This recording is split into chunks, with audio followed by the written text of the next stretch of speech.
Okay. So I will try to stay near the lectern, and then hopefully the sound is okay on the recording. All right. So what we're going to talk about now are sampling algorithms. And these are, very simply, these are randomized algorithms with which we draw samples from a given distribution. Yeah, so we have a distribution that in simple cases is just like we're going to look at some toy distributions, but ultimately we are interested in the distribution given by a probabilistic model, right? We write down some complicated model.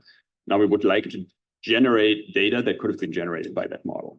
How do we do that? Yeah, that is a problem that we're going to try and solve.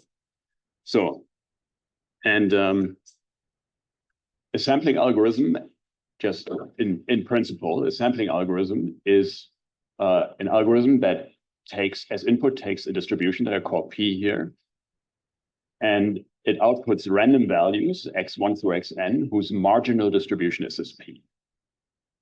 Okay, and that's our goal. So we want to develop algorithms that we can apply to a distribution, and then it will generate random quantities or pseudo-random quantities whose marginal distribution is this P. And ideally, these draws are also going to be independent. Yeah, so if the marginal distribution is P and they're independent, then that means they're drawn IID from P. And the first couple of samplers that we're going to discuss actually have this property. But when models get more complicated, we often cannot achieve this. And we will end up with samples that are marginally distributed according to P, but they become dependent. Yeah. So it turns out, and that is part of the reason why samplers are an important topic in practice, is it turns out that there are distributions that are hard to work with analytically, but they're relatively easy to sample. So for instance, it can be, you can have a distribution, it can be that if you write down a complicated model in machine learning, it may be very difficult or impossible to analytically compute its expectation. But you can draw samples from that model, and then you can try to estimate the expectation from those samples. Yeah. So, and what we can in general do if we have samples from a distribution, right? If you remember the law of large numbers, the law of large numbers tells us that if x1 through xn are independent draws from P, then if we take the sample average of some function over those samples, we just apply some function f to all of these samples and take an average, that approximates the expectation of that function under P, right? So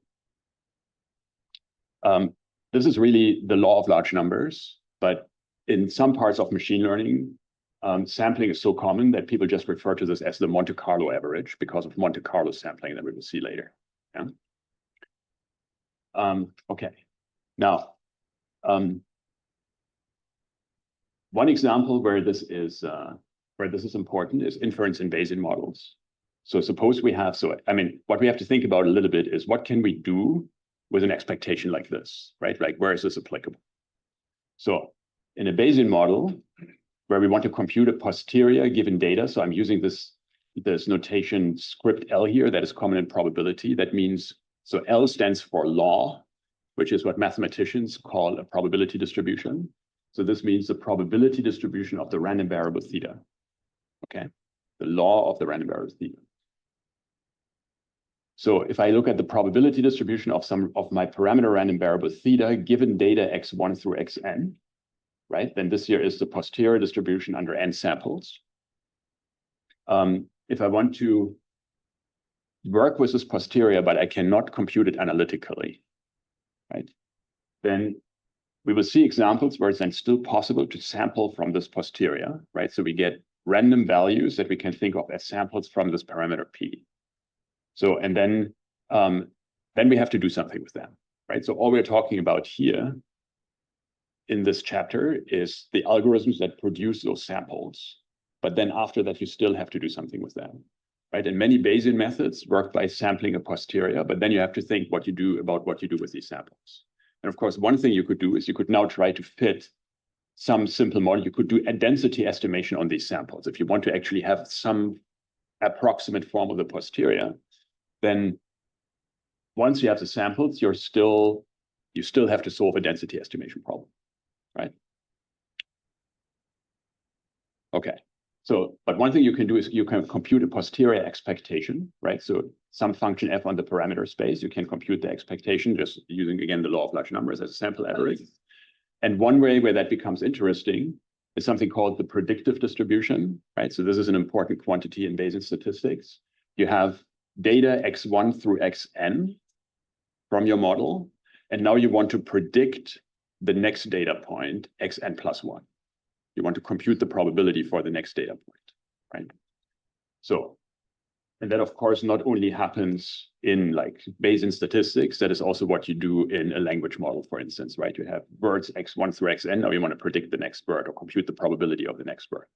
So if you do this under a Bayesian model, where you have a prior on a parameter theta, then this probability here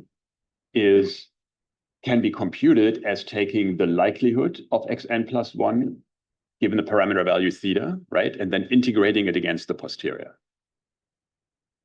right? So you're just integrating away the theta, and you get the conditional distribution of the next data point given previous data points.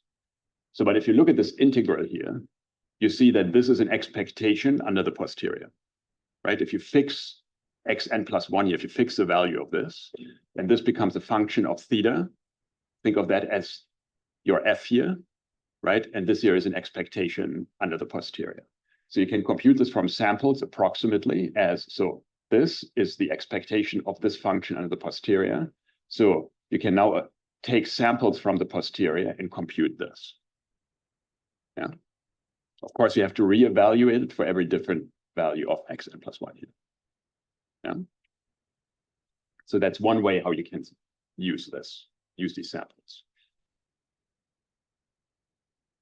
Okay, so, and now this here is the most important slide about sampling. Yeah. It's a very simple idea, but everything that we do in sampling, the intuition of everything we do in sampling derives from this very simple idea. Okay, and the idea is the following. Let's say I have a distribution like this here. Okay, this is my probability distribution, and it's here for simplicity, I assume that it lives on the interval AB. So outside the interval AB, it's just 0. Okay. So I have some density here that looks like this.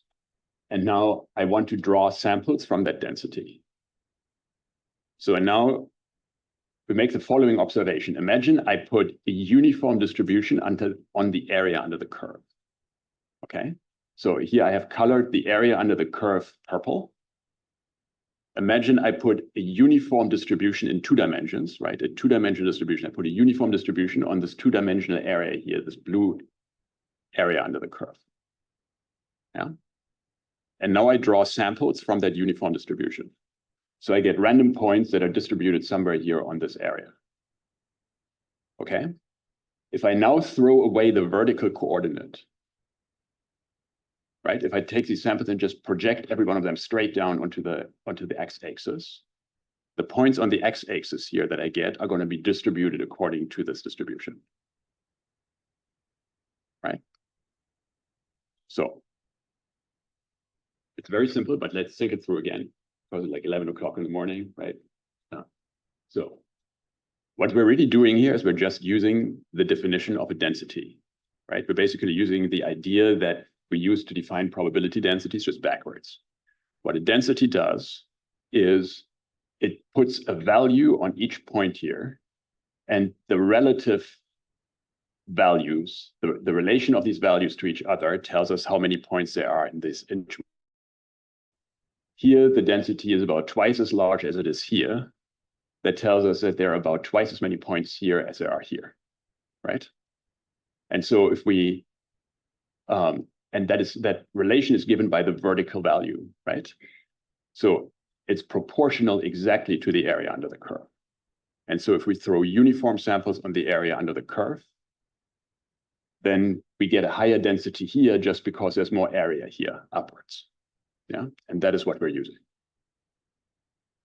Okay, so if we can generate uniform points on the area under the curve and throw away the vertical component, right? So if your x1 is my horizontal component coordinate and y1 is my vertical coordinate, if I can draw IID points from the uniform under the curve, and then throw away the vertical component, the remaining samples are distributed exactly according to P.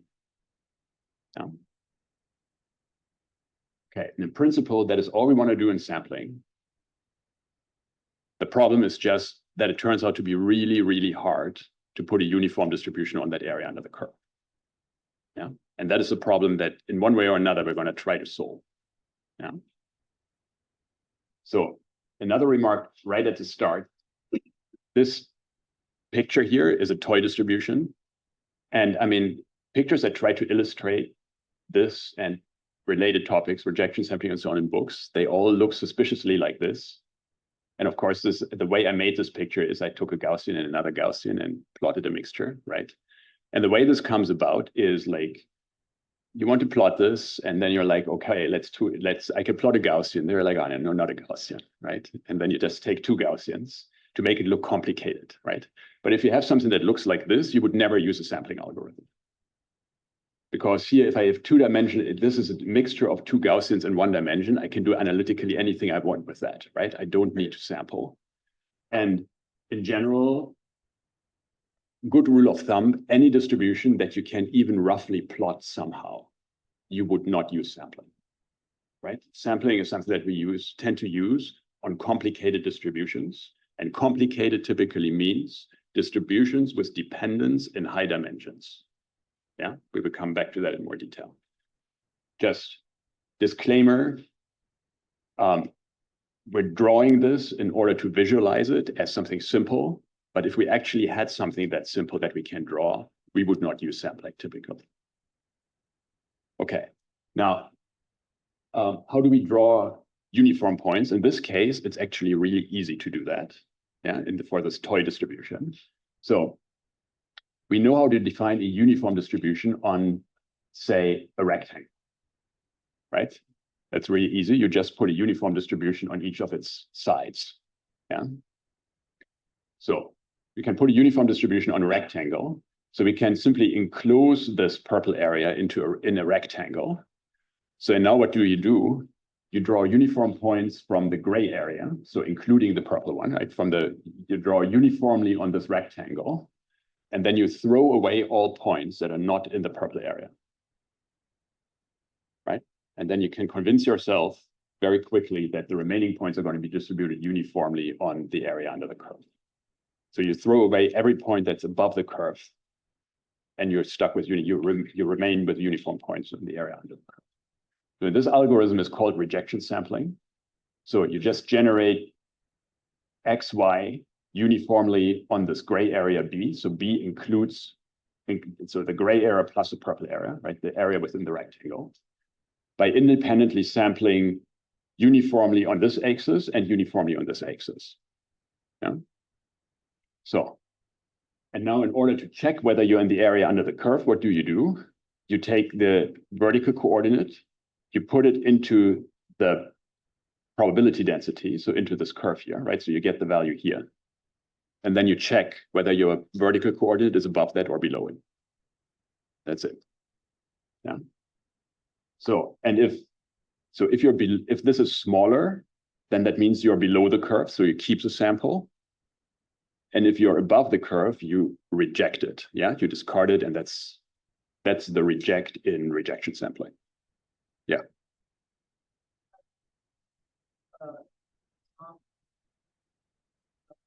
That's not fully encloses. Yeah, we're coming to that. Yeah, but that is something we have to work with. Yeah, that's a real problem. Yeah.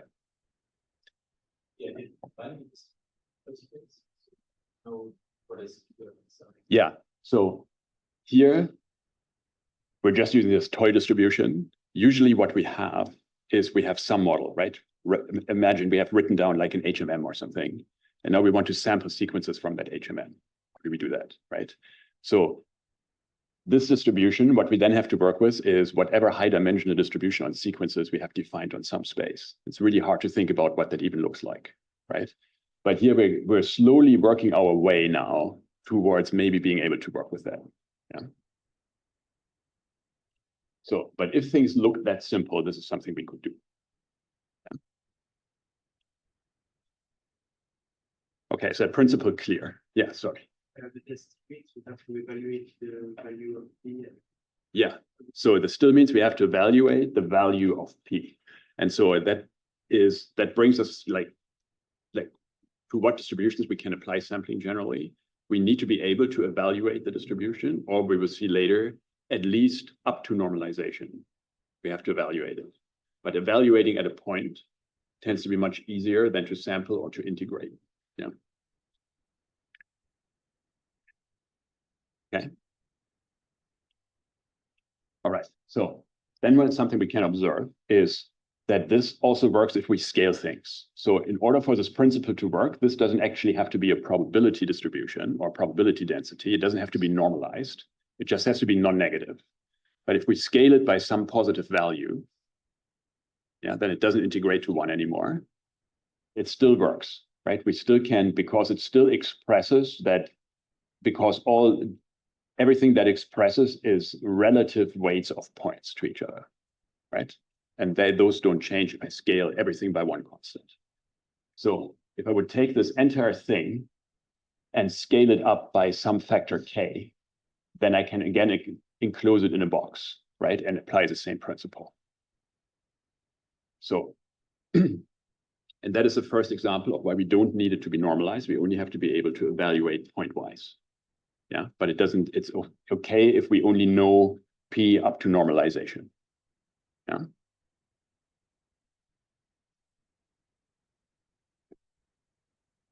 So, but to the question we had earlier, whether it fully has to enclose it, right? So what we need in order to do this, in order to draw this box, right? We need to know what the maximum of this distribution is. And finding the maximum of a complicated function is a hard problem itself, right? That's why training neural networks is hard. Yeah. So if we actually wanted to do this, we would need to know what the maximum is. Yeah. Okay, but so here's some examples of distributions that we know only up to scaling. Yeah. So what we're going to see frequently now is we're going to have some density or distribution P. And we assume that we only know that up to some scaling constant. And so what we have is actually a function P tilde. That is a non-negative function that we can normalize into a distribution, but it's not normalized, right? And then we have a Z tilde, which is a normalization constant. So we have to divide by Z tilde to get P. So one example of that is simply if you look at the Bayes equation, right? So in the posterior in a Bayes equation can be written like this, right? This is the posterior. Here is my likelihood. Here is my prior. So, and then the normalization constant is the evidence, right? So that is one example where, and that is actually something we've used repeatedly, right? Remember when we did some kind of calculations we did various calculations with the Bayes equation, where we instead used here just a proportional sign instead of an equality sign, right? So we assumed that we can just drop we saw various instances of computations where we could just drop the normalization. So here, if we don't know this normalization constant, then that is an example of a distribution that we only know up to scaling. But you can see that it's easy to evaluate pointwise, right? In order to evaluate pointwise, if X is fixed, we just have to compute the prior density value and the likelihood value here, and then multiply up. But if we want to actually evaluate P with normalization, then we have to solve this integral, which is much harder. Yeah. So then here's a model that we're going to look at briefly in more detail a little bit later, but it's called a Bayesian mixture model. And the idea is that is exactly what it says on the tin. So you take a mixture model, as we've seen before, like a Gaussian mixture, but now you put priors on the parameters. Okay. I mean, it's a parameterized model. You can put priors on those parameters. Yeah. So, and then what happens? So if this term here in these parentheses, that is my mixture model. So the sum over CKP. Yeah. So think of each theta k here, say, as a Gaussian parameter. So this here is a Gaussian, right? And then CK is the weight of the Gaussian. And I have capital K Gaussians in total. So this term here is my likelihood. If I now put priors on the parameters, what are my parameters? My parameters are the component parameters of the Gaussians, and then these mixture weights. Okay. So I can put a prior on each of the Gaussian parameters, and then I have to put a prior on the mixture weights. And because we're sampling, when we make the decision from which mixture component we draw, then we're sampling multinomially from the mixture weights, right? That was our definition of the mixture model. That was a categorical distribution, which is just a multinomial. And the conjugate prior for the multinomial is something called the Dirichlet distribution. And so the term Bayesian mixture model, as it is used in the literature, typically implies that you use a Dirichlet prior on this. Yeah. So then we get something, but even if we would use something else, we would get something that looks like this, right? So we get a posterior where we have to take the mixture evaluated for a single data point, the mixture density evaluated for a single data point to get our likelihood, right? Then we have to multiply that up over all data points, and then we have to multiply by the prior, and then we have to multiply by the prior on the mixture weights. And then under that, we would have to compute a posterior. So if you now wanted to compute a posterior, you would have to integrate this entire beast, right? So, and the big problem here is the combinatorics of this, because if we're trying to compute this posterior here as a function of unknowns, right? So these are unknowns and these are unknowns. If these are not, so this is easy if we just plug in numbers here, then we just can evaluate all these functions, everything becomes numbers, we take products over numbers, that's fine. But as long as the thetas and the c's are variables, these turn into complicated product formulas because we can't evaluate, right? We have to write out the symbolic terms and those become these big products. Yeah, and the number, this product here blows up, if we have k mixture components and n data points, this blows up into k to the power of n individual terms that we have to keep track of. Yeah. So that makes it hard to work with this analytically. But if you sample, then you sample specific values for these parameters. And you just have to evaluate point-wise, right? So you plug them in. And then this is easy to compute, or relatively easy to compute, because everything becomes a number. Yeah. Okay, so and then here's a model called a Markov random field. And I apologize for the bad order of things because we're actually going to discuss Markov random fields about 10 slides on in more detail. And at some point, the order in which computer science wanted to have assignments forced me to swap these things around. And that is not, I mean, I can probably swap them back now that everything has a single deadline. But so we're going to look at this in a bit more detail later. But in there, we're going to see a model. I'm just going to mention very briefly now, and then we're going to look at it, back at it later. So there's a model called an Ising model that basically is something like a grid, and you have a random variable at each node of the grid, and they all interact with their neighbors. Yeah. So, and these interactions make the joint distribution of that very complicated. And in that case, we're not even computing a posterior. If we just want to draw a single sample from that model, we already need a sampling algorithm. Yeah. So that is another case where it turns out that this principle applies, that it's easy to evaluate up to normalization and hard to normalize. Yeah, but bear with me, it's going to make more sense a couple of slides on. Yeah.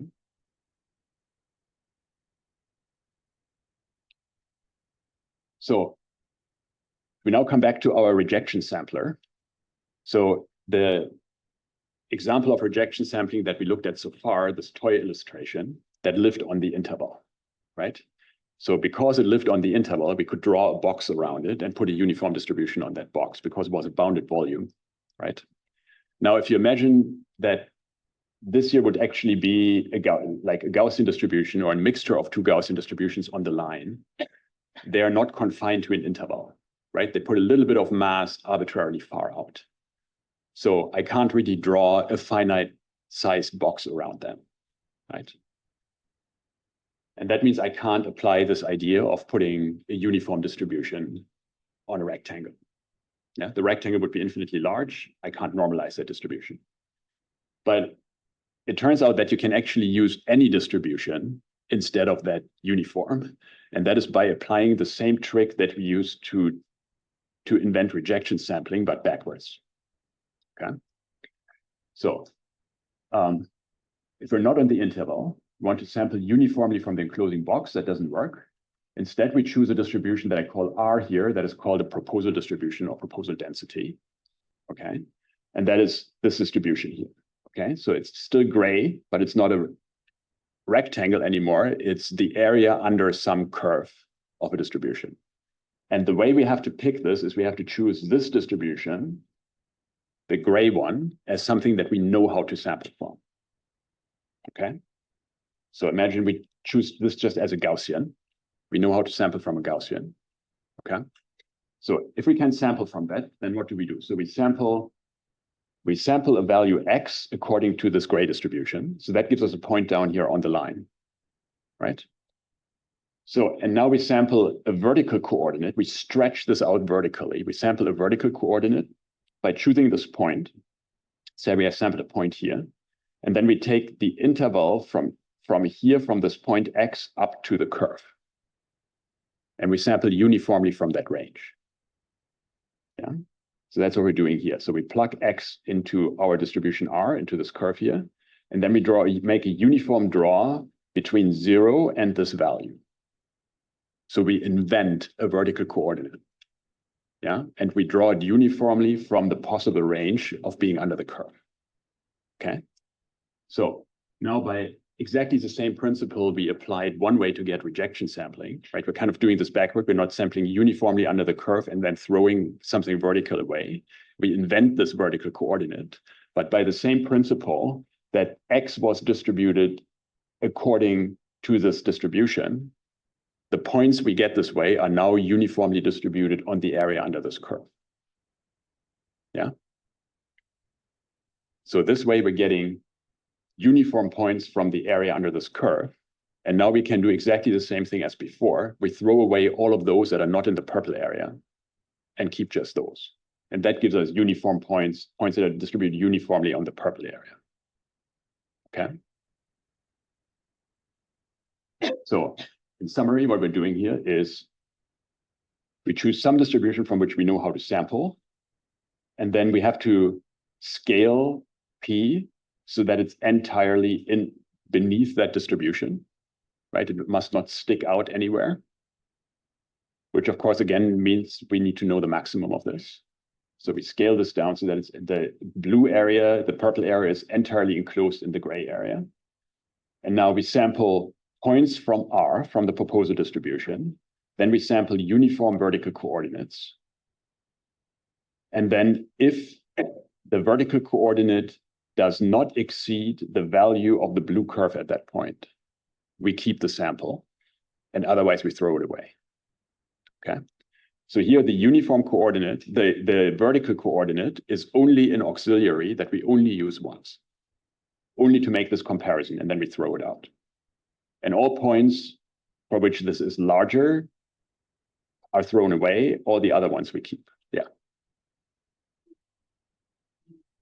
Access to the vector. Why can't you just merge that two and three so that the uniform, the height of the uniform which you're drawing is just the vector? Because you're going to have the issue of drawing the X coordinate. And then if you scale it by the height, if the uniform scale 0 to the vector, then it'll still have the same relative height. So if I draw a uniform from 0 to P tilde of X, so, and then what comparison would I make? So how would I make a decision? Then keep on with the point is that if you let's say that there's 2 points on the blue distribution. One of them maybe is quite behind the others. Because sorry. No, you're drawing the same time. Yeah. No worries. It takes a bit. You need to wrap your mind around this for a bit. Yeah. And even once you've understood it, the next time you look at it, you make a mistake again. And then after time, over time, the number of mistakes declines. Hopefully. So, okay.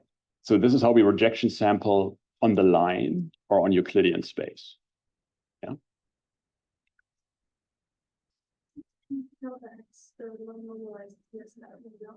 Yeah, so this is the unnormalized distribution that we need to know, right? Or it might be normalized. Yeah, it doesn't have to be normalized. Yeah, all we need to be able to do is we need to be able to evaluate this at every point to get this value here, right? That is the only time we use P or P tilde. Yeah. Okay, so now what are the properties of the sampler? Yeah, first one is independence, and this is a very, very cool property. So if we make the draws that we make from the proposal distribution and the uniform variables that we use to invent our comparisons, if those are drawn independently, right, then the samples that we get that way by rejection sampling are IID from the target distribution. Yeah, that's an incredibly cool property. Actually get IID samples. So, and that means that if we rejection sample, if we get our values here by rejection sampling, then the sample average over these points that we have drawn is an unbiased estimator of the expectation under that distribution. Yeah, that's a very valuable property to have. So, but there is a problem aside from the problems we already discussed, right? So the main problem we already discussed so far is that we have to be able to fully enclose this distribution here. But there's another problem, and that is efficiency. So imagine the two distributions look like this here, right? Then how many points do I get to keep and how many do I reject, right? If I sample for a long time, I'm keeping a random number of points and I'm rejecting a random number of points, I can compute the expectation of that, right? Which fraction do I get to keep? So the fraction is exactly the ratio of the areas under the curve, right? It's the area under the blue curve divided by the area under the gray curve. Yeah. So, and in this case here, I would have to throw away a lot of samples to get my samples down here. Yeah. Well, let's say we do this, we just theory of the non-small distribution. The only thing you lose is time in your computation space can be much lower, but otherwise there's not another drawback. No, the only thing you lose is time. I mean, and money, because computation costs money, as we all know nowadays, right? But what we, yeah, that is exactly right. The only thing we lose is efficiency. We're not losing accuracy, right? So each sample that we get to keep is still going to have kind of the same quality, the same informative value for the sample average here, right? So, but the problem is that if you look at this example here, it doesn't really tell you, I mean, this is not really prohibitive, right? So, I mean, here, the blue area, I mean, the gray area is probably like 5 to 10 times as large as the blue area, right? If I have to sample 10 times for each point that I get to keep, if I have an overhead of a factor 10, okay, that's not the end of the world, right?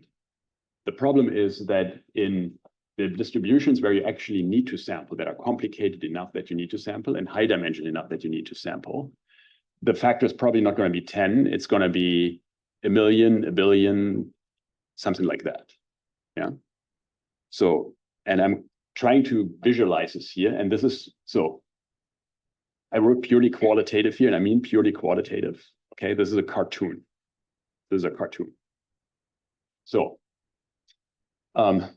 usually when we want to, this kind of distributions where we sample are typically distributions with many random variables that are all interdependent.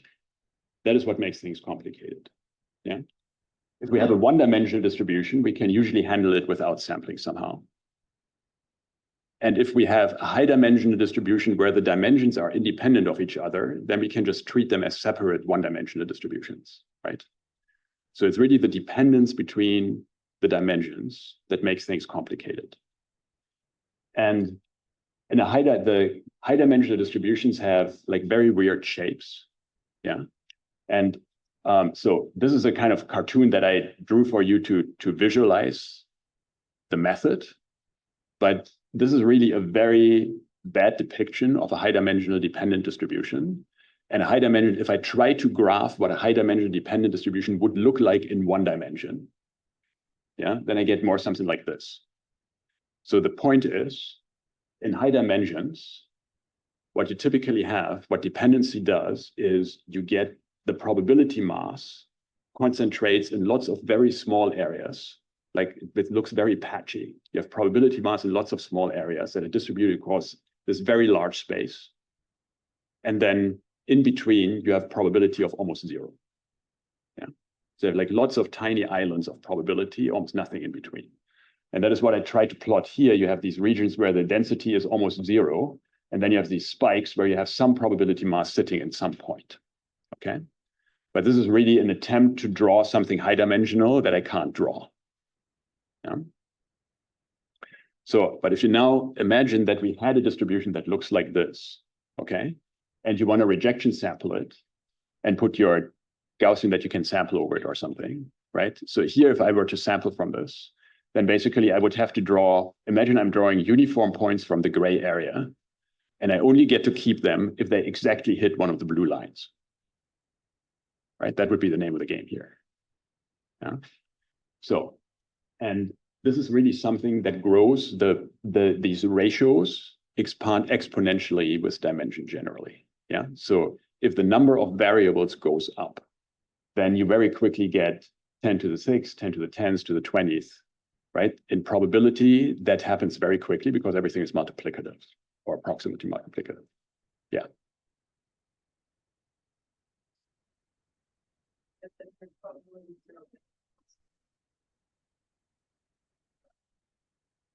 So can you somehow sample them separately? Yeah. So we're coming to that. That is kind of what we're trying to do with Markov chain Monte Carlo. Yeah. But the problem is you also don't know where they are. And that kind of makes it hard. Yeah. Are you sure that? Oh, sorry. Yeah. Go ahead. Are you sure that the proposal distribution actually follows? Yeah. So we don't know. We somehow have to ensure that the proposal distribution really covers this. But there is no answer to this. This is one of the problems that, like, if you can't do that somehow, then you have a problem. Yeah. So. Yeah. So that's basically the same question, right? So how do we know the max of the target distribution? We don't in general. So we can only properly use rejection sampling if we can determine the max of the target distribution and make sure it's under the proposal. Yeah. Or like the scale target distribution at least. Yeah.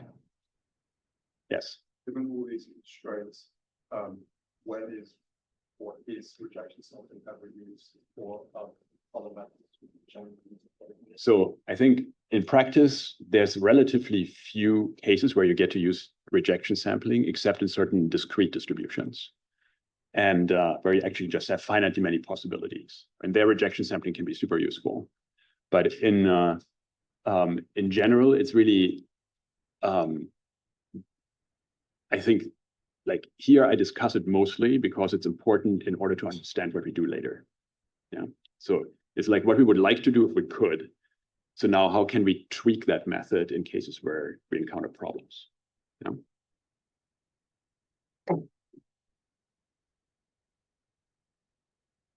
Okay, so here's the first tweak. That is called importance sampling. And this is a method that actually gets used a fair amount in practice. And it's something that we can do if the only thing we're interested in is computing an expectation. Okay, so if the distribution that if our task is to evaluate or approximate an expectation under the target distribution, if we don't actually need samples from the target distribution. Yeah. And uses the following trick. So let's say, and let's to see how the trick works, let's assume for the moment that we actually have access to the normalized P. Okay, so we can evaluate the target density exactly pointwise. Yeah. So then what we do is the following: we choose a proposal density. And now we write the expectation under P as follows. So the expectation of some function under P is this integral, right? And now we do something that we've done before. We multiply by Q over Q. Yeah, multiply by 1. So, but now we look at this here and see that we can also read this as an integral of this function here, f times this quotient under Q. And Q is also probability density, right? Our proposal density. So this expectation here under the target density is the same as the expectation of this function here under the proposal density. Yeah. But we know how to sample from the proposal density. That's our assumption. We choose it to be something that we know how to sample from, right? And so we can just apply the law of large numbers to this guy here. So what we then get is we draw x1, x2, and so on, IID from the proposal density. We do not discard any samples. Nothing gets rejected. And we compute this weighted sample average here instead. Yeah. So you can see that that also doesn't require us to check that P is not exceeded by Q. We're not doing this rejection step, right? What it does require is that wherever P has positive probability, Q must also put positive probability, right? So if P is zero somewhere, if P is non-zero somewhere, then Q must not be zero there. Yeah.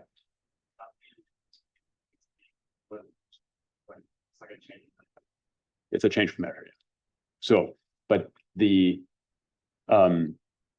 so this looks magical at first glance, right? It looks like we fixed every problem, and we have not. We have absolutely not. And the reason for that is, if you just think back about like how rejection sampling became inefficient, right? If you think of this as a tweak on rejection sampling, where did rejection sampling become inefficient? So let me go back here. So it becomes inefficient in areas where the proposal distribution is very different from the target distribution, right? So in this case here, where the proposal distribution is much larger. So if that is the case, then what happens to our weights here is if that is much larger than P, then this weight becomes close to zero, okay?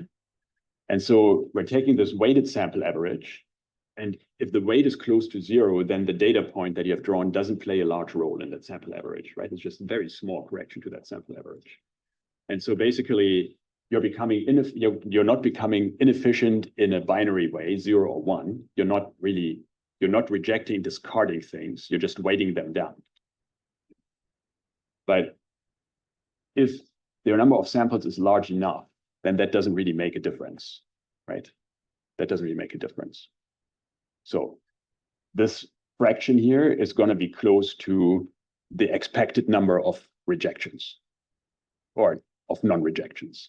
Yeah.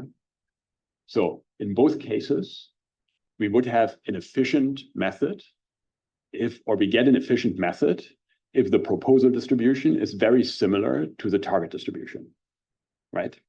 So the perfect sampler would be if we already knew how to sample our target, right? But then it becomes circular. So, okay. But this is still a method that is useful, partly because it's so simple, right? It's very easy to apply this to something, yeah? And you can't do a lot wrong with it. And so if you apply it, so these weights here are also called importance weights, right? So the idea is that a large weight tells you that this sample point is important. It makes a big contribution to your estimate of the expectation. Yeah? And that's why it's called importance sampling. There was a question there. So what problem does this fix? Yeah. So one of them is that that you don't have to exceed the target distribution, right? So you can have weights here that are smaller or larger than 1. It's both fine, right? So and the other one is that you don't that you're not actually rejecting samples, right? And so if you have like relatively small sample sizes compared to the complexity of your two dimension or whatever, right? If you have relatively small sample sizes, then you get some estimate nonetheless. But you have to be a little careful about what that means, right? I mean, if you are in a situation where if you were rejection sampling, you would basically have thrown away every sample and then say, well, but I got a number and now I'm going to use it. That number is not going to be a very good estimate, right? So it doesn't really I wouldn't say that it really fixes a problem. What you're doing here is you're taking the hard decision, reject or not reject, and you turn it into a soft decision. Yeah.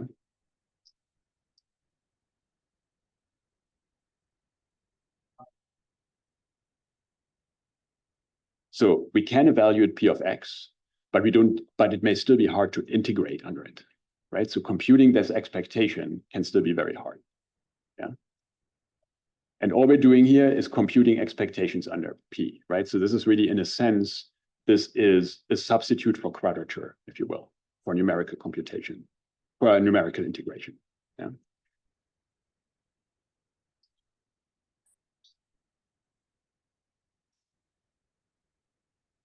We're coming to that. So the question was, do they have to be normalized? So they do not have to be normalized. You can also use this trick if they're not normalized. Okay, so let's say both P and Q are unnormalized, and they have these. So they are P tilde and Q tilde up to normalization constants ZP and ZQ. Okay, so now this fraction between these normalization constants is also something that we can estimate by sampling. So this fraction is, if we just substitute in the definition of the normalization constant, right? It's this integral here. And now we again play this, use this trick here with dividing by Q or multiplying by Q over Q. And if you rewrite this, we see that what we get out is the fraction of the normalization constants is the expectation of the ratio of the two to under the proposal. Yeah. And we know, because this is a ratio and an expectation under the proposal, we can draw samples from the proposal, which we know how to sample, and we get this here, this estimator. Yeah. And now we can plug this estimator into our previous formula, right? And then we get this more complicated formula here. But for a computer, that's still easy to compute. So the price that we pay here is not because it's implemented on a computer anyway. It's not that this formula becomes more complicated. It's that we will need more samples to get a good estimate, right? What's happening here is that we're now using the same samples to estimate two things, right? And those two are dependent. One is this constant here, and then something that depends on that constant, right? So, and the way that will manifest is in the limit to infinitely many samples, this will converge to this expectation here, but the convergence will slow down, right? Or another way to look at it is this increases variance of your sampling estimate of the expectation, right? So if this here is a random number, because you've drawn random samples, that makes this a random number. You can do that a couple of times with separate sample sets. You get a bunch of random numbers, right? And if your estimates are good, then all of those numbers should be almost exactly this number here, right? So, but what you will see is if you do this, you increase the variance of that random number with scatterable. So you need more samples overall. You have to expect that you need more samples in order to get a precise or a good approximation here.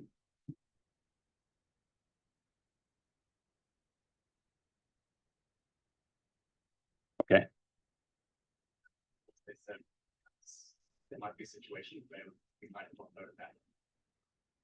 Where we give an example. Where we might not know F.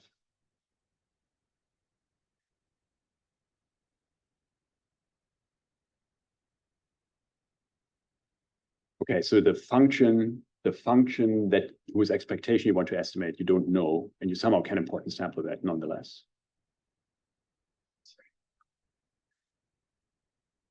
I mean, the world is large, maybe true. I can't think of anything, but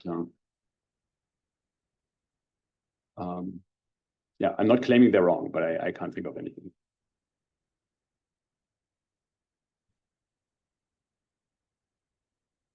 Okay, so this was a basic sampling, rejection and importance sampling. What we're going to do now is we're going to briefly talk about Markov random fields, which are kind of like very roughly a little bit, very roughly like Markov chains in multiple dimensions. And those are interesting examples that illustrate how we can use sampling and like both where we need samplers and also what the problems are. So, and then after that, we're going to look at more sophisticated sampling algorithms called Markov chain Monte Carlo samplers. Yeah.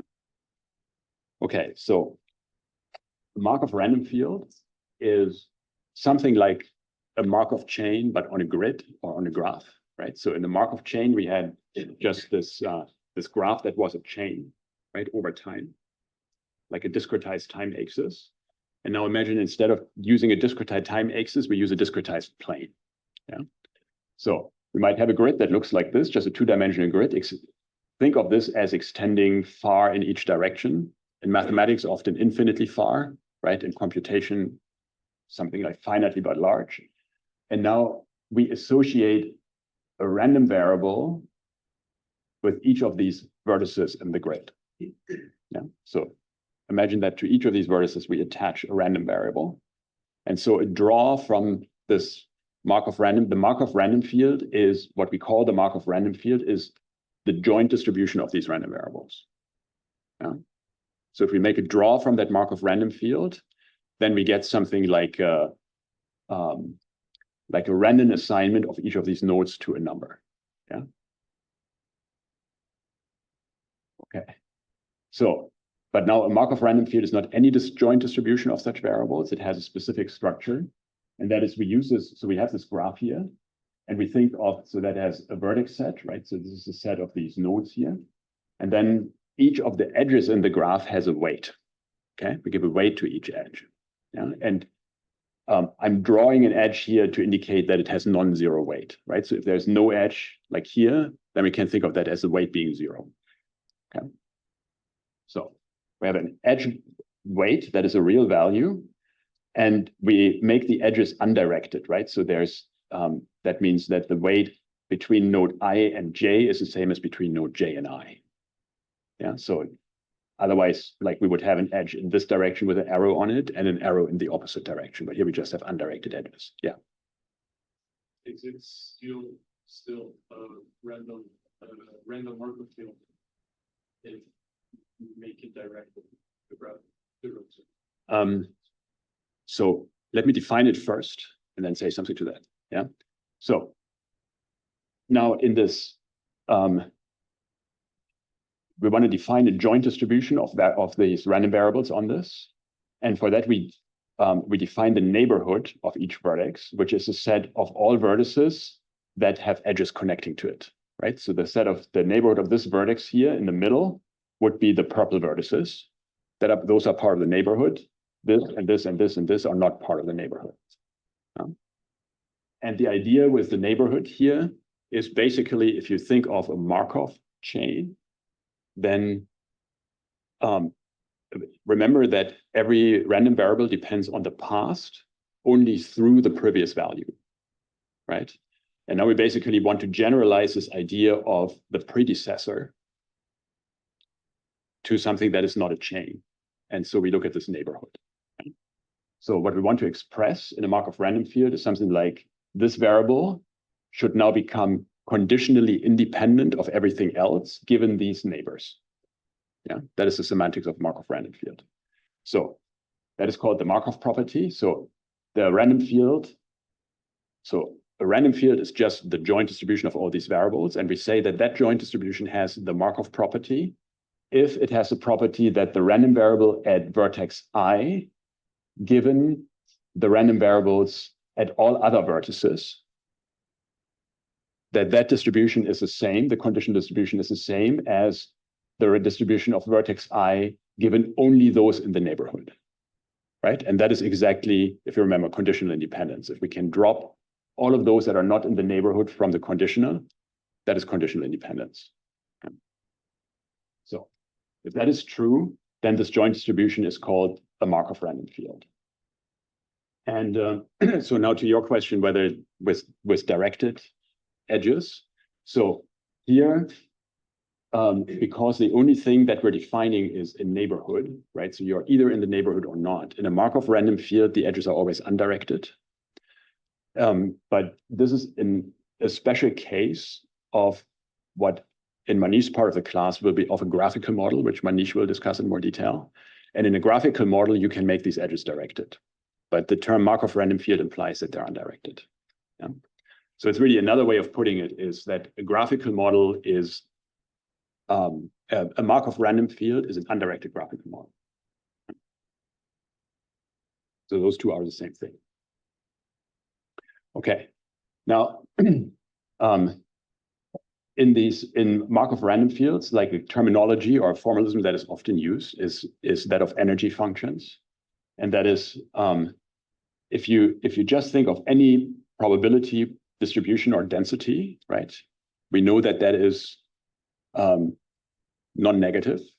If we now assume that it's strictly positive everywhere, or at least if we constrain our domain to where it's strictly positive, right? If it's strictly positive, so P is strictly positive, then we can always write it in the form exponential of minus something normalized, right? It's just a trivial rewrite, right? So we just we can always write it as some function with a negative sign in the exponential, and then we compute the normalization constant by integrating that over the domain. Yeah. So in this function here, this h, that is called an energy function or potential function, right? Machine learning is sometimes also called a cost function. But this comes from statistical physics, where basically a probability is the exponential of an energy. Yeah? So the probability of encountering some state is exponentially small in the energy of that state. If the energy gets larger, the state becomes less probable, right? And that has an exponential relationship. So, and we have already seen a very important class of these models, right? Because if this H here, if this is a parameterized family of models and the H is linear in the parameter, then what we get is an exponential family model, right? So, but in general, it doesn't have to be linear. And this terminology kind of, in machine learning nowadays, terminologies kind of fade in and out. And like for a while, it was a bit less popular. And then there was a big resurgence of so-called energy-based models that are simply models that you write like this, right? So in a sense, energy-based models is just another way of saying probability distributions. Yeah. So, but in particular, in a Markov random field, we can write the joint distribution like this, right? So as 1 over normalization times exponential of some energy function. Yeah. Okay. Yeah, I think let me interrupt here. Continue in 5 minutes.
So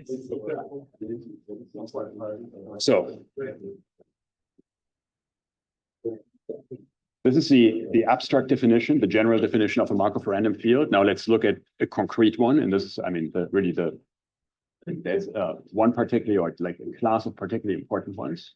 So if we take a neighborhood graph with some weights and we take some positive constant beta, yeah, then we can define a Markov random field like this. So the joint distribution of theta 1 through theta n, where n is the number of vertices in our neighborhood graph, is this function here, where we take the indicator of I equals j and weight that by theta I equals j and weight that by the weight in the graph, and then everything gets weighted by theta. And think of these random variables here for the moment as discrete, okay?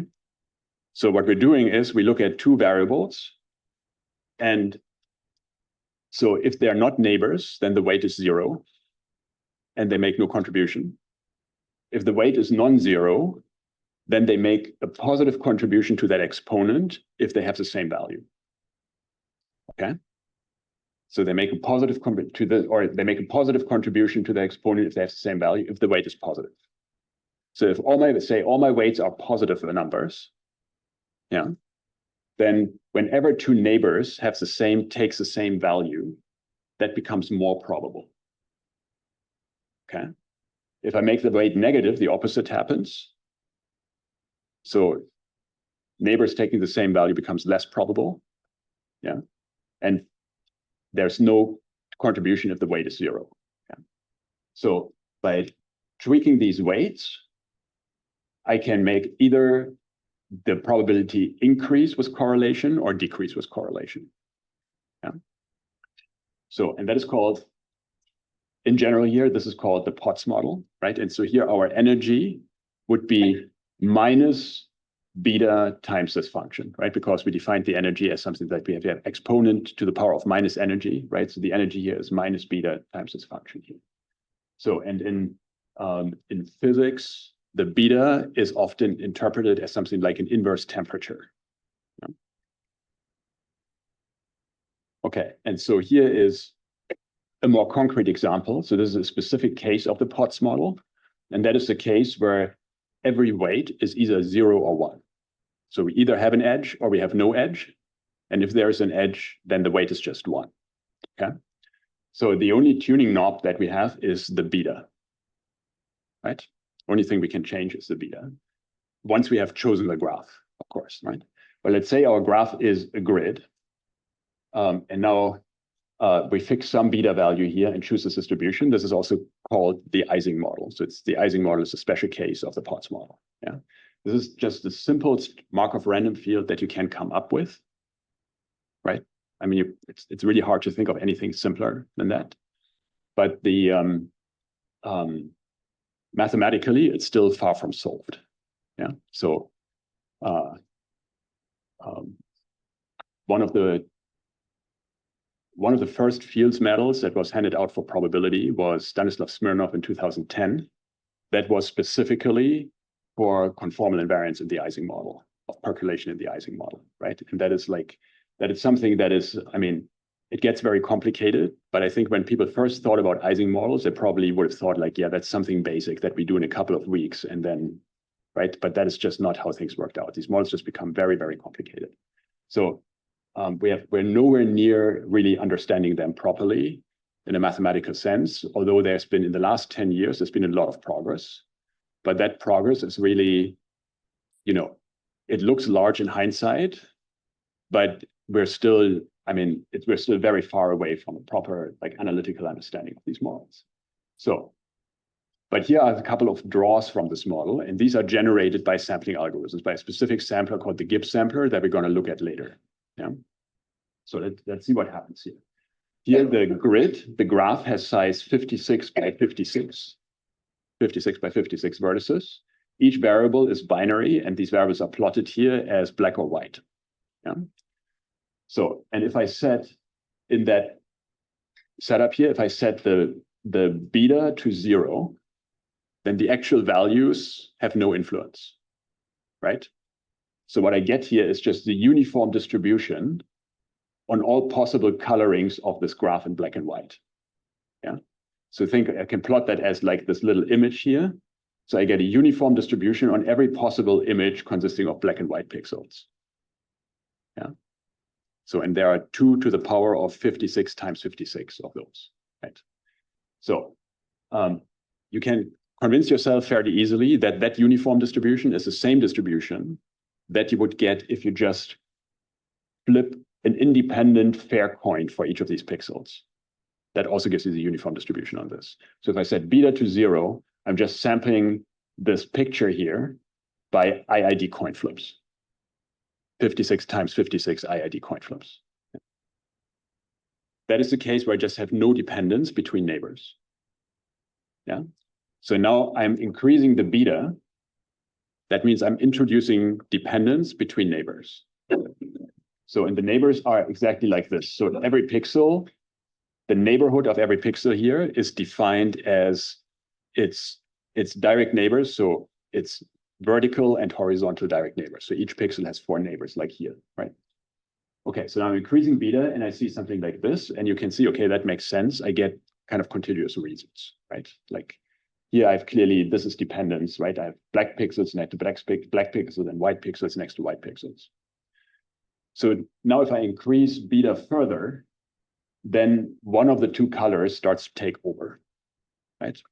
And you can also see, again, fairly easily, if I would take beta to infinity, right? If I have maximal, like if I have infinite amount of dependence, then this comes down to just a coin flip, right? I would make I flip a single coin, and depending on how it comes up, I either color the entire thing white or the entire thing black, yeah?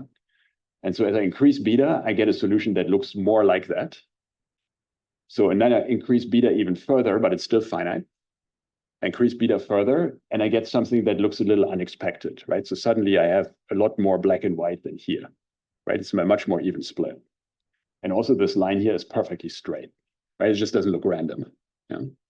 So what happens here, the reason is that if you think about this straight line here, this is now our boundary between black and white, right? So the only place where the distribution picks that exponent picks up any cost is here along this line. Namely, it picks up one cost value of beta, or e to the power of beta, for every edge, for every horizontal edge that crosses this dividing line here, right? Now you can see why that edge is straight. Because if it would have a bend in between, right? If like it would go straight down and then 1 to the left and then straight down, that 1 to the left would induce an extra cost, right? That would cost 1 more than this edge. So a straight edge is the cheapest way that you can cut through this. Yeah. Okay. And in this picture here, this is actually this configuration would be much more expensive than this one, because for each of these little dots here, you pick up 4 cost contributions, right? For each of its 4 neighbors, you pay a price. The isolated dots, yeah. The limiting case is all black or all white. Yeah. So this here happens if you can see something like this, is beta is large, but not infinite. Yeah. So, and here also, if you would draw the line here instead, right? Or if you would draw a horizontal line instead, you would have a configuration that has exactly the same cost. The cost doesn't depend on where the line is. It only depends on how long it is, right? Okay. So, and if you think of the broader context, we're talking about samplers, right? If I give you this distribution, you know how to sample it. You just make independent coin flips, right? But if I give you the distribution with a non-zero beta, even this very simple model of dependence, how would you draw a sample from that? How would you pick an assignment of 56 times 56 bits that somehow, so that these assignments overall somehow follow this distribution, if you pick many of them, right? So the task would be draw many images like this in some way that they follow this distribution. How would you do that, right? So with a sampler, you can actually do it. Questions on that? So, so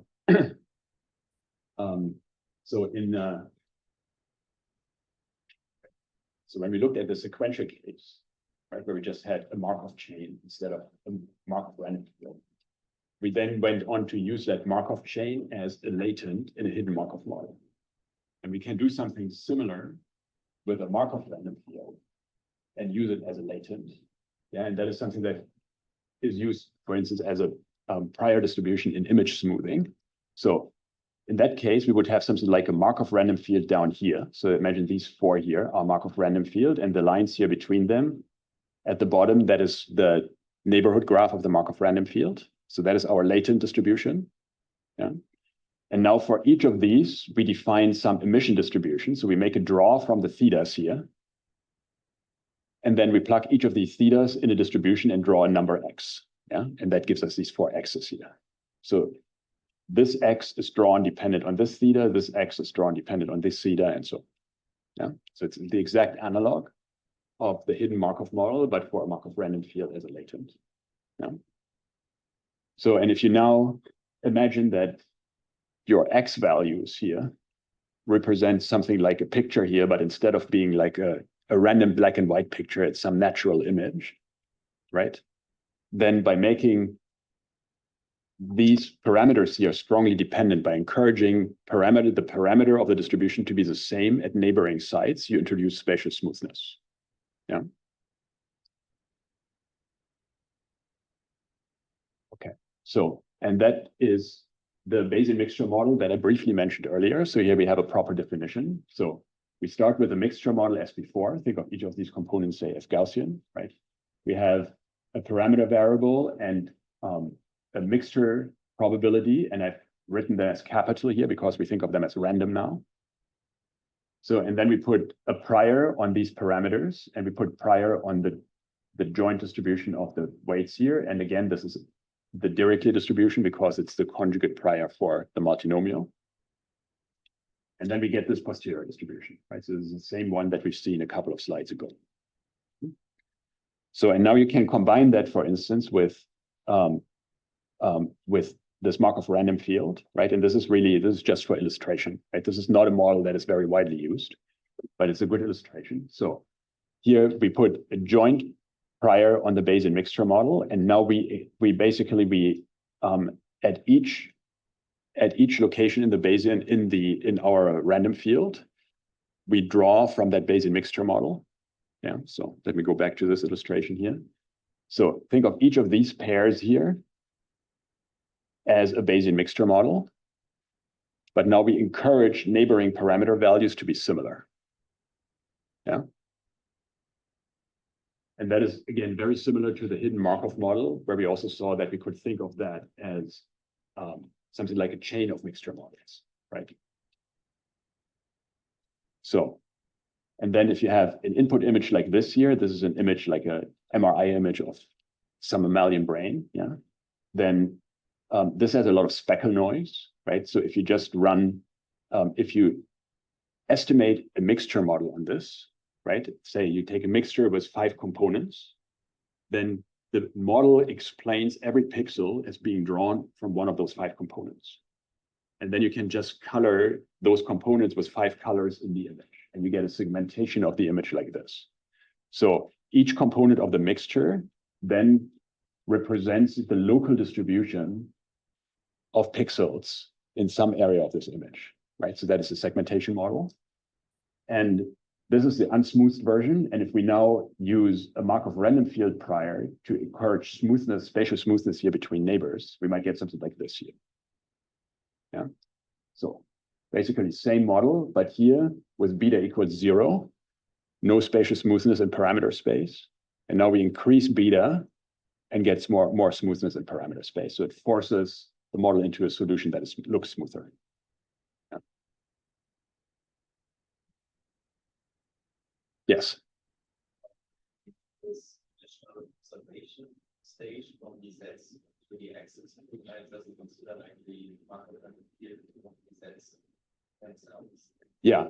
So you could also put a Markov random field on the pixel values, right? So, but So if you want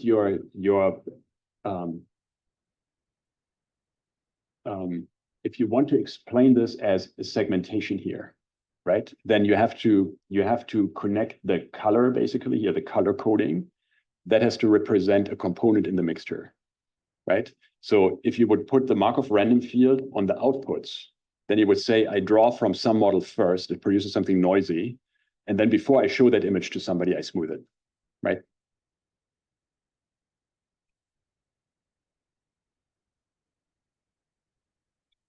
Okay. So now there's two broad kind of problems. I mean, there are more, but for our purposes, there are two broad kinds of problems where we apply sampling. So, or where we apply sampling algorithms.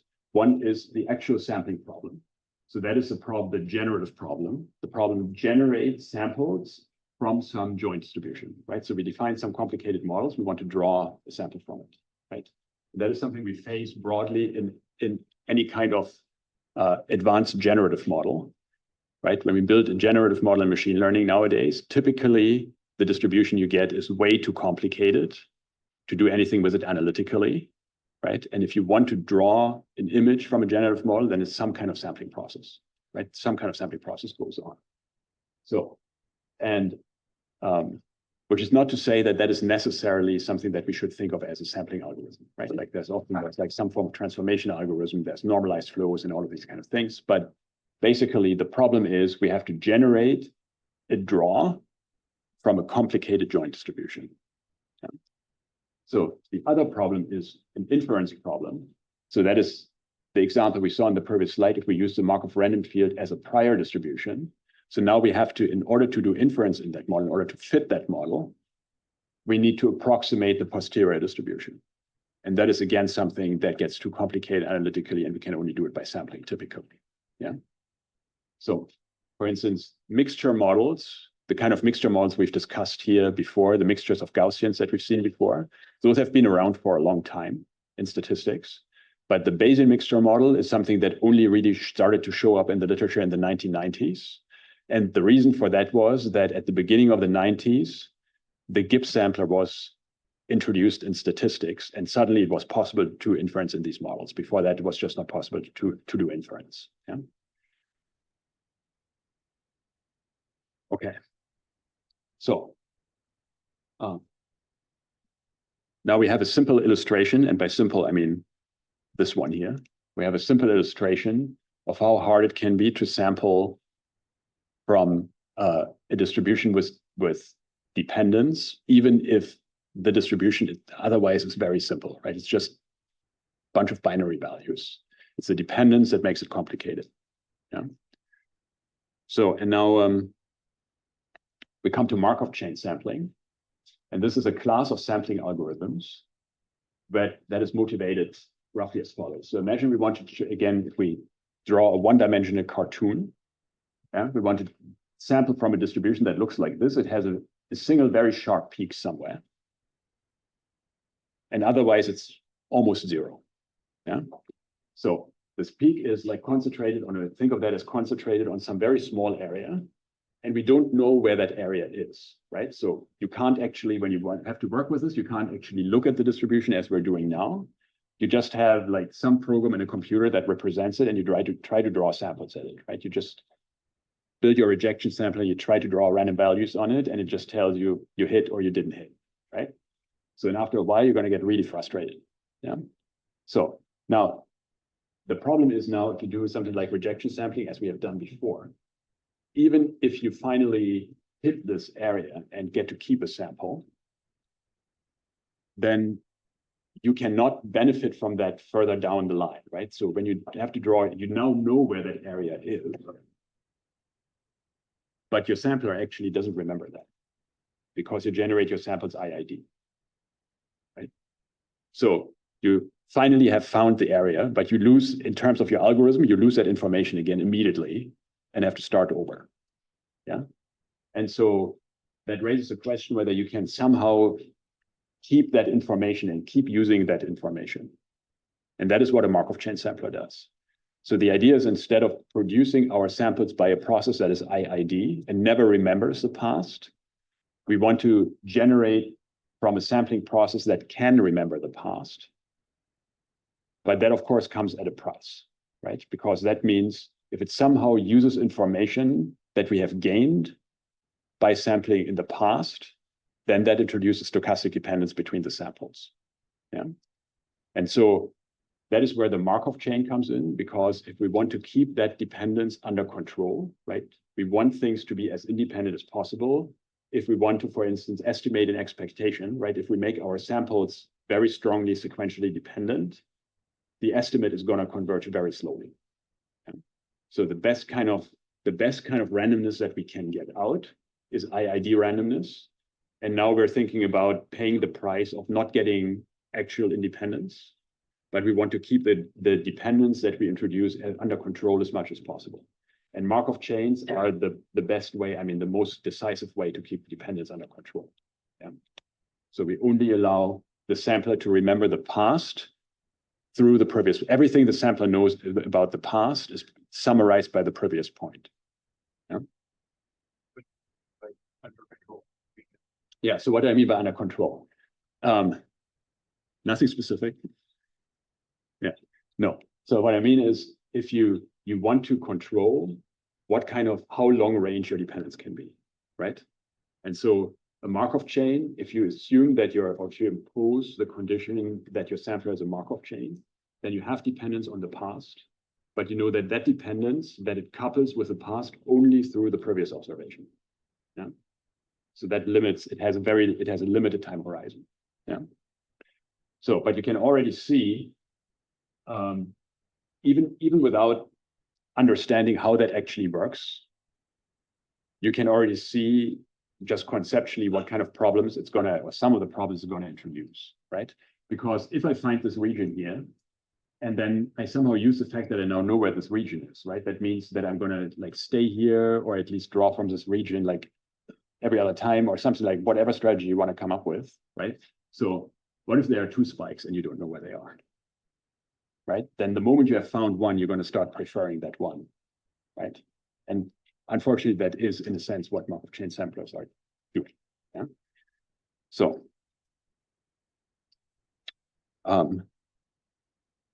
okay, but the way they work, and I mean that they work is a bit of a miracle, actually. So the way they work is the idea is the following. So remember that if we have a sufficiently nice Markov chain, then that has an invariant distribution, right? We looked at that in the case of Markov chains with finite state space. Yeah. So it has an invariant distribution. And we know that once the Markov chain has converged to that invariant distribution, it stays there, right? That distribution will never change again, right? We might start from some initial distribution that is not the invariant distribution, but then after some time, we're very close to the invariant distribution, I have converged to it. And then because it's invariant, it always stays in that invariant distribution. So, and now the idea of MCMC is we want to sample from some complicated target density. So let's say, and this is not obvious at all, but let's say we can find a way to define a Markov chain whose invariant distribution is this target density. Okay. So then if we keep running that Markov chain, then every sample, and it has converged, then every sample will be coming from that target density. Yeah. So there are two big caveats here. Assuming that we can do this, right? There are two big caveats. One is that is only true once the Markov chain has converged to that target density. And the second one is it will be drawing from that target density marginally, right? If I run it for a long time and then look at a single data point, that will be distributed according to that target density. But a sequence of points are not going to be independent from that target density, right? We will have dependence. Okay. But for now, let's just concentrate on the problem, is this actually possible, right? And I have to say that if you would just, if I didn't know about Markov chain sampling and somebody would suggest this to me, I would say, you're crazy, go away. Yeah, I have better things to do with my time. But actually, it turns out that you can do this. So, and if we can do this, then at least in principle, if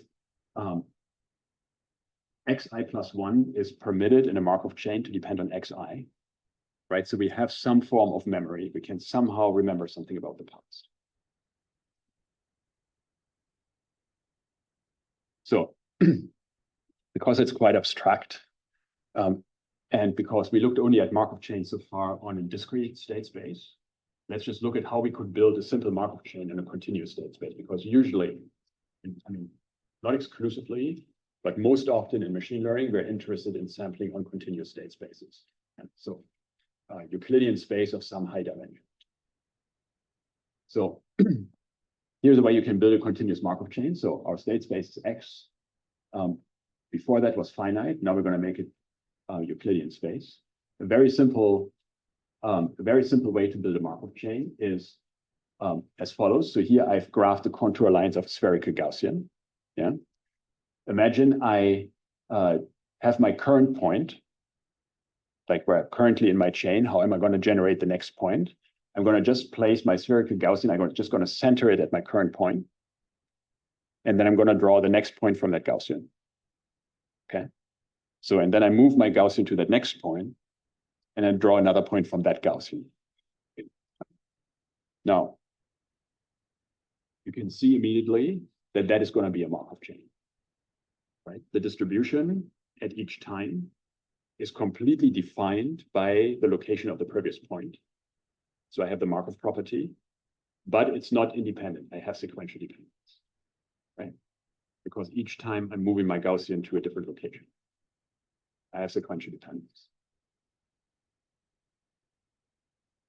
Okay. So this is a simple example of a Markov chain on 2 dimensions. So, and then with a Gaussian, and in general, so here the G is the Gaussian density, right? The distribution of point xi plus 1 at time I plus 1 is a Gaussian of variance that I fix and never change, located, centered at point xi. Yeah. And more generally, I call this distribution the distribution of the next point given the previous one. I call that the transition distribution or transition density. Yeah. So before we had a transition matrix. Now we're not on a finite state space anymore, so we get a transition density instead. So now remember, in the finite case, we had an invariant distribution, right? So the invariant distribution was defined as like this here. So if we multiply the invariant distribution by the transition matrix, remember, finite state space, the invariant distribution is a vector. The transition matrix is literally a matrix. So we called that distribution invariant if multiplying it by the transition matrix did not change it. Yeah. And so it stays the same throughout the chain once we have reached it. So, and now so that was for a finite state space. Yeah. And here, this transition distribution, this Gaussian that we saw on the previous slide, that plays the role of a row or column in the transition matrix, depending on how you write it. Yeah. So, and now in the continuous case, our state space is uncountable. So let's say Euclidean space of d dimensions, and the transition matrix is substituted by this conditional probability T or density T. And now an invariant distribution with density small p invariant is defined as one where if we integrate against this transition density here, we get the same density back. Yeah, integrating against the transition density gives us the same density back. So this integral is exactly the continuous version of this sum here that we had seen before. And remember, the sum here is one line in this matrix multiplication. Yeah.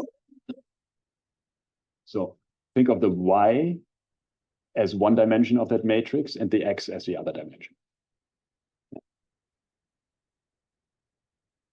Okay, so what we want now, if we want to sample on the space, is we want a Markov chain with that runs on RD, that produces points in RD, and that has an invariant density like this. And we want our target density to be exactly that invariant density, right? So our task is now, we've written down our complicated model that is so complicated that we actually can't handle the density. And now somehow we want to conjure up a Markov chain that happens to have exactly that complicated density as its invariant distribution. Yeah. But assuming that we can do that, so what problems do we have to solve here? Yeah. So the strategy is, if we have our Markov chain, we run that chain for n steps, yeah, and each step takes us from a current location to a next one, right? So it traces out a path. It's the path of this Markov chain on our space, yeah. So we do that, and now next we throw away the sequential structure of this, right? So we just throw away the path and only keep the individual points here, and think of that as a cloud of points. Yeah. So, and if our target density, let's say our target density is this red density here, right, with these contours. If this is both the invariant, and so if this is what we would like to have is samples from this distribution. Okay, and in this case, you can maybe believe that that is roughly true. Yeah. Okay. So, but now, what are the problems here? So the first thing is we have to construct a Markov chain that has this as its invariant distribution, and we don't know yet how to do that. Yeah, it turns out there's a recipe for that, but we don't know how to do that yet. So then the second problem is we cannot actually start sampling from that, right? So what we know is that the target is the invariant distribution. So that means once the Markov chain has converged to it, so we start sampling from some distribution, then run the Markov chain for a long time. And we know that under reasonably mild conditions, it will converge to the invariant distribution. So that convergence has already, once that convergence has happened, we're actually sampling from our invariant distribution, right? But we cannot start the Markov chain in the right distribution because we don't know how to sample the right distribution, right? There's again, chicken egg problem. So if we already knew how to sample, if we could start the Markov chain with a draw from our actual target distribution, then we wouldn't have to go through all of this. Yeah. So we are always going to start from the wrong distribution somehow. Yeah. Does it mean to say that in this context that some complex one from a given distribution, because once you draw it to start your chain, it's just a number. It's just a number. You don't know whether it But the question is, like, once I've drawn that sample, it's just a number, right? So what does it mean to draw it from the correct distribution? And for a single sample, that doesn't really have proper semantics, right? So the question is, if I would do that many times independently, would I be distributed according to this distribution? Let's see, put all of the sets together. Yeah, so imagine that instead, I would ask, so I draw 1,000 samples from a Markov chain, right? A chain of length 1,000. And now I do that many times. So I have many chains of length 1,000. What is the joint distribution of these chains? Do they follow, or actually, do they follow a certain distribution? But it's a really hard question because it gets right to the mark of, like, how do you actually define probability, right? And this is one way of defining probability as some form of limiting average of things, right? And there are people who take issue with that definition.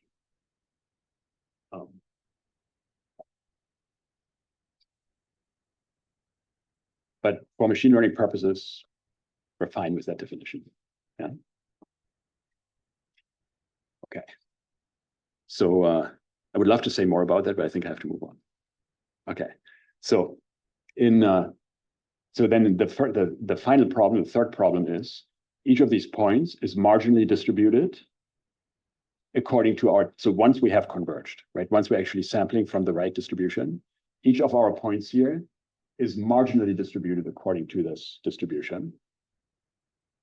So if we're interested in getting a single point, okay, then we could get our sample, right? If we wanted to get many independent points, then we could restart the chain each time, run it for a long time.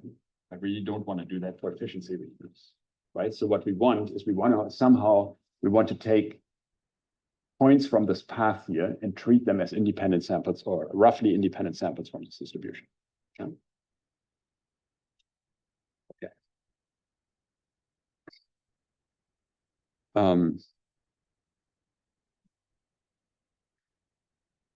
Okay, so one quick remark here.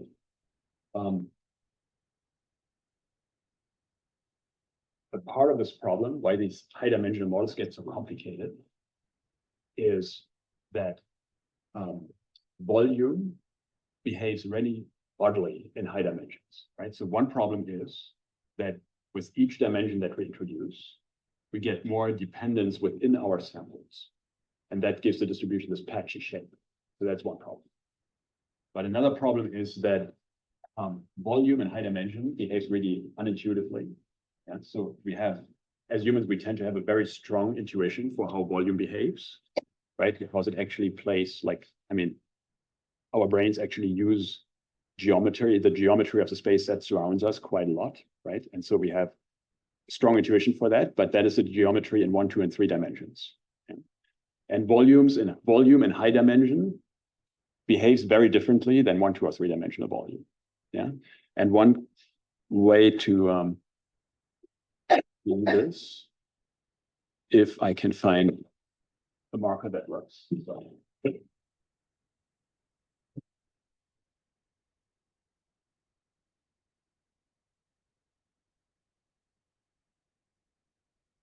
So if you take, imagine I take a circle, and then I put another circle into it, right? So concentric up to my terrible drawing skills. Yeah.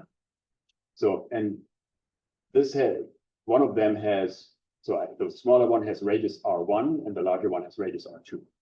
Okay. So now the volume of the circle with radius R1 is some constant that depends on the dimension times the radius to the power of the dimension, right? So, and the constant always has a pi in it, right? Like roughly pi to the power of d over 2, right? So, but it's fixed for the dimension. So now if I look at the volume ratio between these two circles, okay? So the volume of the larger one divided by the volume of the smaller one, right? Then this constant cancels out, right? And what I'm left with is the ratio of the two radii to the power of d. Okay. So what does it mean? That means if this one, if for example, the radius here, the small radius is 1 and the larger is 2. Okay. Then this ratio here scales as 2 to the power of d. Yeah. And now imagine I make them almost the same, right? So I make one circle just a little bit smaller than the other one. So this ratio is a little bit smaller than one, a little bit larger than 1. Okay. Now, if I give you that ratio, 1.01, say, if you just make d large enough, you can produce a number as large as you want, right? So in really large dimensions, what does it mean? It means that even if these circles are very close to each other, the lion's share of the volume sits between them, right? Even if they are very close to each other, the larger one has much more volume than the smaller one. So in high dimensions, in a sphere or in a ball in high dimensions, almost all the mass sits very close to the surface. Yeah. And that has all kinds of weird effects. One of them is that the way we think of Gaussian distributions is as like a blob where most of the points are in the center, right? And that is still true in high dimensions in the sense that the number of points per volume unit is highest in the center, right? If I center a spherical Gaussian on this, right, the number of the density of points per volume unit is highest in the center. But they're just much, much more, many more volume units out here than in the center. So if you would be able to draw from a Gaussian in very high dimension and plot it, what you would see is not like a blob centered in the middle, but it looks more like a ring. Yeah, most of the points are like close to the surface of a ball. Yeah, of some ball. So that is one way that really defies our intuition. Yeah, but that is not at all the end of the story. So another thing that you can do is that at first glance contradicts this a little bit. So just that you don't get too comfortable with that intuition, right? So if you take a convex set like this in 2 dimensions, right? Then you can inscribe it with a ball, right? So roughly like this. And so you can think of this as, let me see if I can find a halfway decent mark in here. So you roughly can think of this convex set as I've taken a ball and then I glued 3 little triangles on it, right? And you can also do that in 4 dimensions. You take a pyramid, it's roughly a ball with 4 little pyramids glued onto it, right? I can do that in higher and higher dimensions. Now, again, because of the weird way that volume scales, these parts here, these corners, become more and more narrow in high dimensions. So the ratio of volume in the ball grows much more quickly than the volume in these corners here. Yeah. And the result of that is that in high dimensions, these basically become things like kind of spikes. Yeah, and there's actually a theorem that makes that precise in convex geometry. It's called Dvoretzky theorem. It's often paraphrased as in high dimensions, every convex set looks like a ball with spikes. Yeah. So because the way that we represent probabilities is always relative to volume, right? Because a distribution, a density, what we really do is we take volume and reweight it pointwise, right? If this scaling of volume overwhelms that pointwise rescaling, we can get very weird effects. Yeah, so you have to be very careful with like using your kind of your volume intuition on high dimensions, like odd things can happen. Yeah. Okay. So,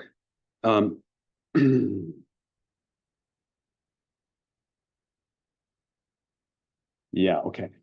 This is a slightly scary looking slide. We have 3 minutes left, so let me go over it once and then we go over it again next time. Yeah. So this is our magic recipe by which we're going to construct a Markov chain with a given target distribution. Yeah, and it's really, I mean, it looks a little complicated, but if you keep in mind that that is what we're doing here, it's really unbelievably simple. And it also, if we see, it has a simple interpretation. So we're going to start with a conditional distribution like this. And this is now plays the role of our proposal distribution. Yeah, so the Q is our proposal. Something that we choose is now a conditional distribution, and we know how to, we have to know how to sample it. So in the previous picture, the picture we saw like 2 or 3 slides before, it was that simple spherical Gaussian that we just move to another place each time. Yeah, so that would be a proposal here. Okay, so now we define something called a rejection kernel, and it would actually be a bit more accurate to call it an acceptance kernel, but the term rejection kernel tends to be more common. So we define a function that looks like this, and it's the minimum of 1 and this ratio here. And what you see in this ratio is the P is our target distribution that we want to sample from. And then the Q is this proposal thing here. Okay. Now imagine for the moment that the Q is actually the spherical Gaussian that we saw a few slides ago. Then you see that the probability of Qxi given xi plus 1 and Qxi plus 1 given xi is the same thing, right? It's symmetric. In that case of the spherical Gaussian, it's symmetric. I have 2 points. Whether I place a Gaussian at 1 and evaluate at the other, or the other way around, gives me the same number. Yeah. So if that is the case, if this is symmetric, then these terms here, these 2 first terms, they just cancel out. So what we're left with is just the minimum of 1, and then the ratio of our target density at the new point given the current point, right? So this here is, think of the xi plus 1 as the next point that we're proposing, and we want to decide whether we keep it or not, just as in rejection sampling, and the xi as the one where we currently are. Yeah. So, Okay, so and that means that since we're taking a minimum here, we never get a value larger than 1, right? So if the new point has a higher probability than the current one or a higher density value, if by moving to the new point we're increasing density, then this gives value 1. And we're using this as a probability, so that means something happens certainly. If we're decreasing density, then this is some value between 0 and 1. Yeah. And so something happens with a certain probability. And we're going to use this to accept or reject points. So the idea here is, like what the rough idea of the sampler is, we're going to look at whether we're going to propose a new point somehow. We draw a new point as a proposal. Then we're going to look at it and see whether it increases the value of our target density. If the target density gets larger, if we're moving into a more high probability region, then we always accept it. If we're moving into a lower probability region, then we might accept it. And whether we do or not depends on how far downhill we go on the probability density. Yeah. Okay, so I should stop here. We go through that again next time. Yeah.